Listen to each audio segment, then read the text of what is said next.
Hello, everybody, and welcome back to my channel. My name is Tatiana, and I'm your go-to conflict resolution coach. I help you to apply communication strategies to help you woo your boo and your boss.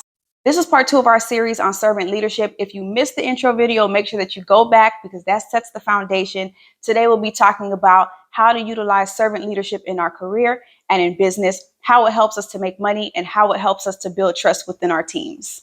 So here are 3 ways that being a servant leader helps the company's bottom line. 1, increased employee engagement.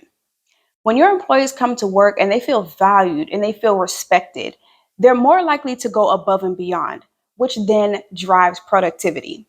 So your happy customer service rep is going to be much more willing to work with even the most difficult of customers. Your bartender is much more likely to pick up a shift when somebody calls out last minute because you have a history of looking out for them.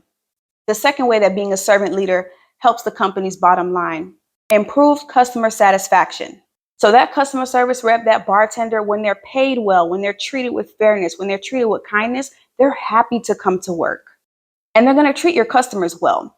Happy customers, what does that mean? Repeat business, referrals. Not only does this strengthen your reputation, but it also helps to support the work that your marketing team is doing.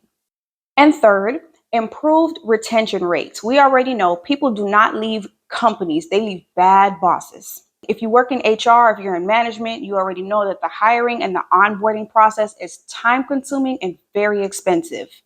Whether you're a manager or not, when a team or when a company is understaffed, it puts an unnecessary amount of pressure on everybody else trying to hold things together. So when you find great talent, it makes sense to do the work to keep them around. Servant leaders know this, so they actively prioritize the well-being and the growth of their team in order to keep them around.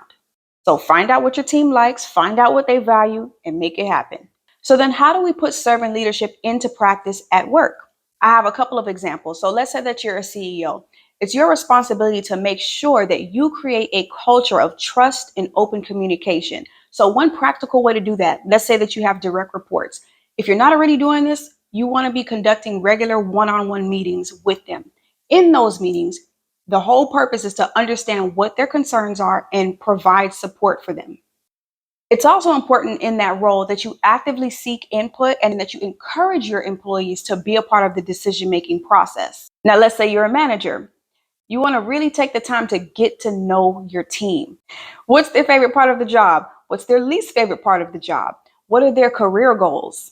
Now, with that least favorite part, you want to take the time to find out why. Is it because they actually really hate the task?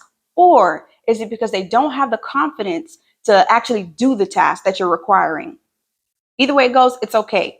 I want to highlight it because that's a great training opportunity. So as the manager, organize regular team building sessions, skill building sessions that are based around the likes, the dislikes, and the career goals of your team. Now, if that's not something that you're skilled in, that is okay. You can call me. I am a leadership workshop facilitator. Shameless plug. In addition to getting to know your team and hosting workshops that'll help them to build their skill, you want to empower them to take on projects that are just outside of their comfort zone and then provide them with guidance and mentorship along the way. Last but not least, for managers especially, at no point should your team ever feel like you don't care about them. You are always actively advocating for the needs of your team and making sure that they have all of the resources necessary to succeed. Now, let's say that you're not in a leadership role just yet. Maybe you're a career changer or you're fresh out of college, you're an entry-level staff member. Listen, you can still be a servant leader. It's all about being genuine and taking initiative. Go ahead and volunteer for projects that align with your interests and with your strengths. Hosting a workshop for your team using your skills. By demonstrating that you are reliable and that you're willing to help, you're going to genuinely earn the trust and respect of both your peers and your superiors. I know that that's a lot of words, right? We got to put things into practice. I'm going to give you 3 ways that you can start this week practicing to be a servant leader. This week, you have a one-on-one meeting, you have a staff meeting. I encourage you to actively listen to your colleagues. Now, if they come up with an idea that you think is just ridiculous, that's okay, because we're going to practice as servant leaders to listen to them non-judgmentally. And that may be hard, but you do that by developing an attitude of curiosity. When that judgmental feeling comes up or you want to be like, man, that's a stupid idea, hold that and try to understand why that person ask the question the way that they did or why they presented that idea instead of being judgmental. Offer to help a teammate with a project or a task, especially if you know it's something that they do not like. Maybe you bring them coffee this week or you make them some extra copies. Last but not least, you'll be surprised what a simple thing you can do. Take the time to express gratitude and appreciation for what your peers and your other colleagues do. As we close out today, I want you to remember leadership is not about strong arming people into submission. This is about using your emotional intelligence to positively influence the people around you. If you found this video to be helpful, please do not forget to like, comment, share, subscribe, all of the things for more leadership and personal development content. Until next time.